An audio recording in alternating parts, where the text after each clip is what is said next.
Karena di alam ini, di alam barzakh, aku tidak melihat amalan yang paling bermanfaat kecuali amalan yang disebut dengan tawakal. Selamat menonton tayangan video dari Media Salik. Dukung kami dengan like, komen, dan subscribe. Bismillah, walhamdulillah, wassalatu wassalamu ala rasulillah Muhammad bin Abdillah wa ala alihi wa sahbihi wa mawalah, la hawla wa la quwwata illa billah. Qala ta'ala yarfa'illahu alladhina amanu minkum walladhina utul ilma darajat. Wa qala an-nabi sallallahu alaihi wasallam man salaka tariqan yaltamisu fihi ilman sahalallahu lahu bihi tariqan ilal jannah. Yang saya hormati dan saya muliakan segenap hadirin jamaah Masjid Babul Huda yang dimuliakan Allah,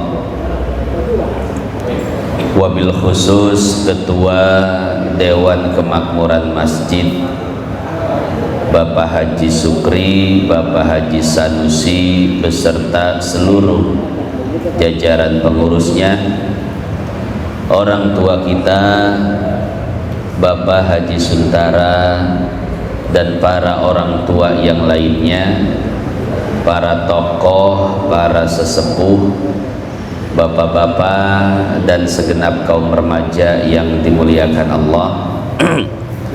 Yang mohon maaf tidak bisa disebutkan satu persatu namanya, namun tidak mengurangi rasa hormat dan takzim saya kepada beliau-beliau semua.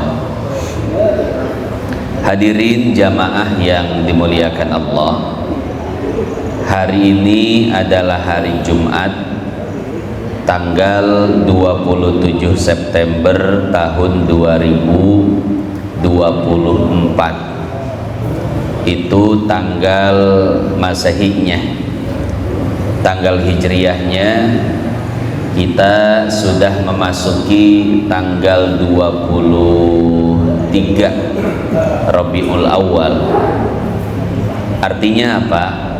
Artinya kita sudah berada di penghujung bulan yang sangat mulia yaitu bulan kelahiran baginda Nabi besar Muhammad sallallahu alaihi wasallam.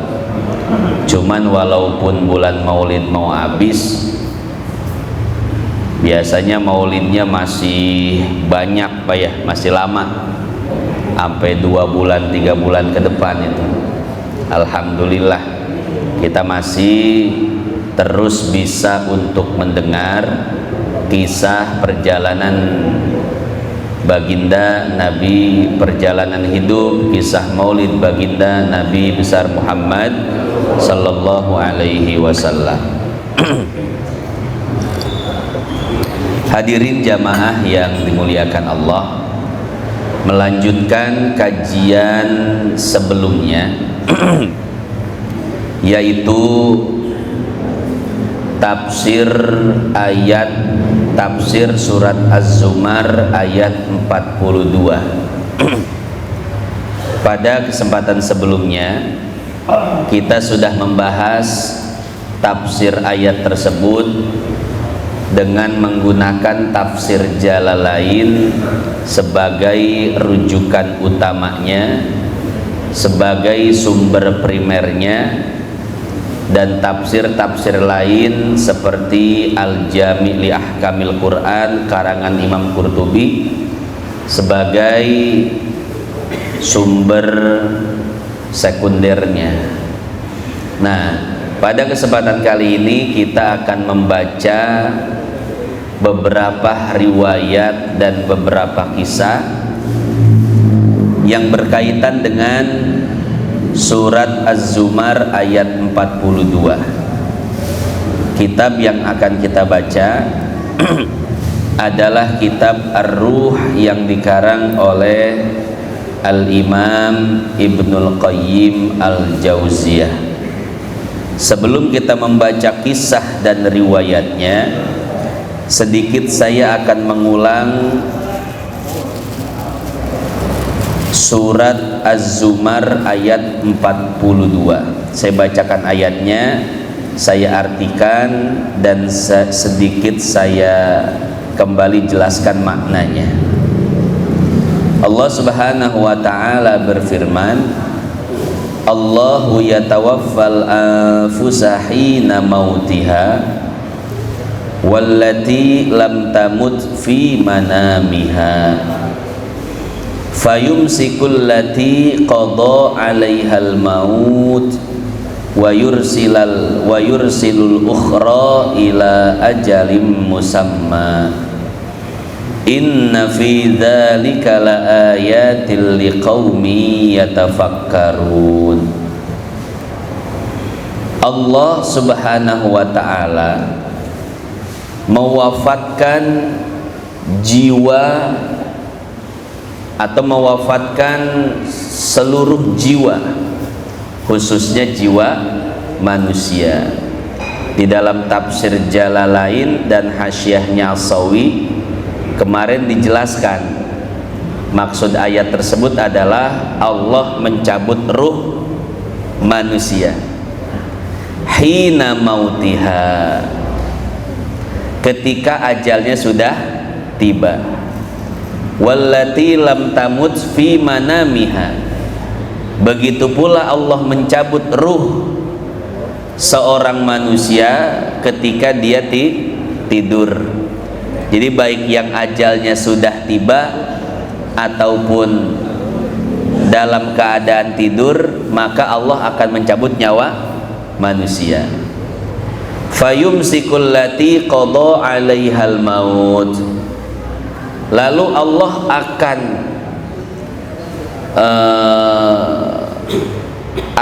akan menahan ruh orang yang ajalnya sudah tiba, sehingga ruhnya itu tidak bisa kembali ke dalam jasadnya.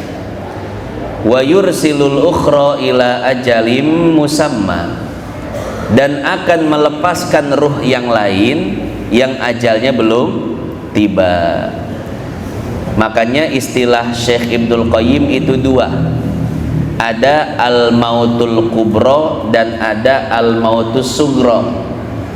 Ada mati besar dan ada mati kecil. Mati besar itu adalah orang yang sudah tiba ajalnya, sementara mati kecil adalah tidur. Kemudian sudah kita jelaskan juga lewat tafsir Jalalain dan Hasyiahnya As-Sawi bahwa para ulama berbeda pendapat, apakah di dalam jasad manusia itu ada satu ruh, apakah ada dua ruh.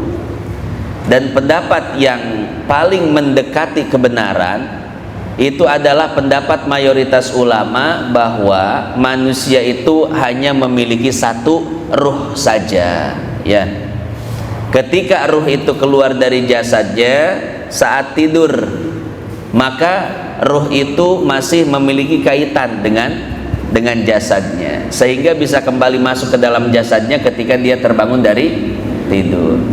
Tapi kalau seandainya sudah tiba ajalnya, maka ruh keluar dari jasadnya dan tidak punya ikatan apapun, sehingga tidak bisa kembali lagi ke dalam jasadnya.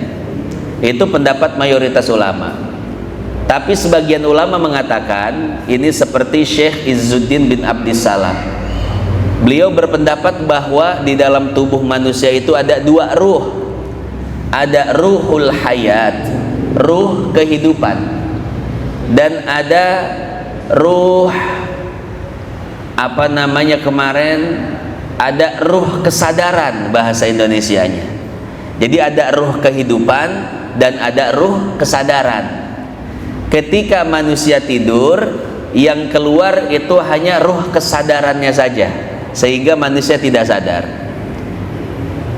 Tapi ketika manusia tiba ajalnya, maka yang keluar bukan cuma ruh kesadaran, ruh kehidupannya juga keluar. Itu menurut sebagian pendapat ulama.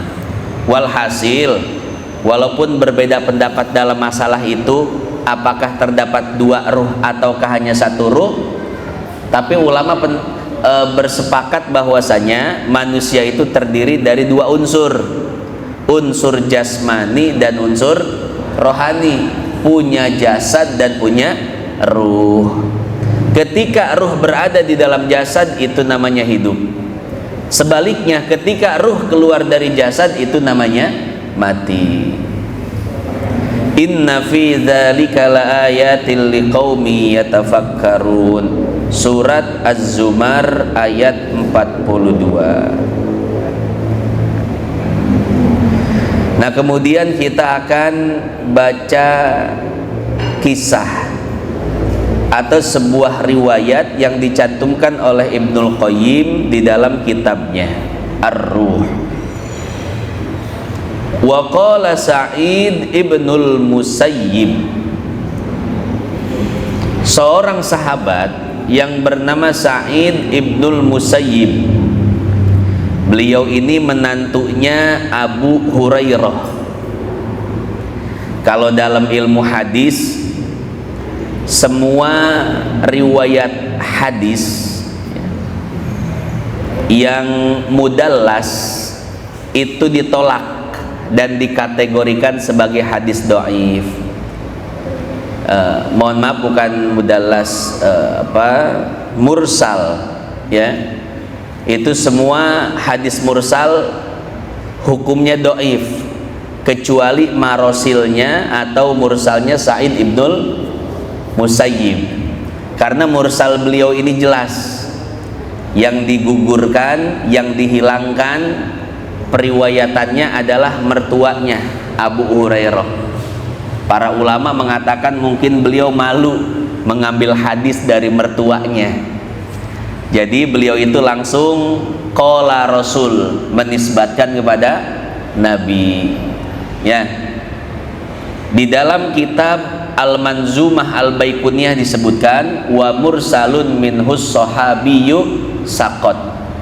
Hadis mursal adalah hadis di mana periwayat sahabat itu digugurkan, artinya tidak disebutkan namanya. Jadi dari tabi'in langsung disebutkan ke Nabi. Padahal ini kan beda generasi, ya. Tabi'in tidak pernah bertemu dengan Nabi. Nah, makanya semua riwayat hadis mursal itu ditolak, dikategorikan sebagai hadis dhaif. Ya, bukan ditolak, hanya dikategorikan sebagai hadis dhaif, kecuali mursalnya Sa'id bin Musayyib. Tadi saya bilang beliau sahabat, ya. Nah, beliau ini bukan sahabat, saya salah. Beliau ini tabi'in, ya. Nah, Sa'id bin Musayyib, apa yang beliau katakan? Iltaqa Abdullah ibnu Salam wa Salman al-Farisi. Satu ketika Abdullah bin Salam dan Salman al-Farisi bertemu.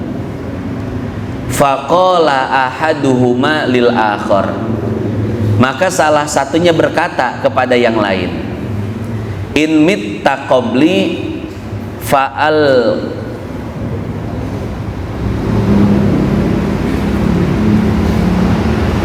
fa'alqini fa'akhbirni ma laqaita min rabbik. Jika engkau mati terlebih dahulu, maka temuilah aku di dalam mimpi dan beritahu kepadaku bagaimana nasibmu di alam sana. Wa in ana mittu qablak laqituka fa akhbartuka. Dan sebaliknya, jika aku mati terlebih dahulu, maka aku akan datang ke mimpimu dan memberitahukanmu bagaimana nasibku di alam sana. Faqalal akhar, maka yang lain mengatakan, wahal taltaqil amwatu wal ahya, apakah bisa ruh orang yang telah meninggal dunia bertemu dengan orang yang masih hidup? Qala na'am. Maka yang lain menjawab, betul. Arwahuhum fil jannati tadhhabu haitsu sya'at. Orang yang sudah meninggal dunia, ruhnya bisa menemui ruh orang yang masih hidup. Karena ruh mereka yang telah meninggal dunia, yang tentunya ruh orang-orang beriman, tempatnya adalah di dalam surga, dan mereka bebas pergi kemanapun yang mereka suka. Qala famata fulan. Beberapa waktu kemudian ternyata betul salah satunya meninggal dunia. Falaqiyahu fil manam. Dan yang telah meninggal dunia benar-benar mendatangi orang yang masih hidup, tentu di dalam mimpi. Faqala lahu, maka ruh orang yang telah meninggal dunia yang menemui ruh orang yang masih hidup di dalam mimpinya, ia berkata, tawakkal wa abshir. Wahai sahabatku yang masih hidup, bertawakallah engkau kepada Allah dan berbahagialah. Kenapa? Falam aro mislat tawakkuli qad. Karena di alam ini, di alam barzakh, aku tidak melihat amalan yang paling bermanfaat kecuali amalan yang disebut dengan tawakal kepada Allah. Hadirin jamaah yang dimuliakan Allah. Jadi di dalam riwayat ini, sahabat itu mengatakan kepada sahabat yang lainnya, kalau aku mati duluan, nanti aku akan datangi engkau di dalam mimpimu, aku akan beritahukan bagaimana kabarku. Dan sebaliknya juga ya, nanti kalau engkau mati duluan, maka temui aku saat aku tidur, beritahu kepadaku bagaimana nasibmu di sana dan apa amalan yang paling bermanfaat di alam sana. Ternyata betul, salah satunya itu meninggal dunia dan benar-benar datang, bahkan benar-benar memberitahu amalan apa yang paling manfaat di alam kubur. Dan dia memberitahu, wahai fulan, banyak-banyak engkau bertawakal semasih hidup. Kenapa? Karena di sini di alam barzakh aku tidak melihat amalan yang paling bermanfaat melainkan bertawakal kepada Allah, berpasrah diri kepada Allah. Itulah yang paling bermanfaat di alam kubur. Terima kasih sudah menonton tayangan video dari Media Salik. Jangan lupa dukung kami dengan like, komen, dan subscribe. Nantikan tayangan video berikutnya.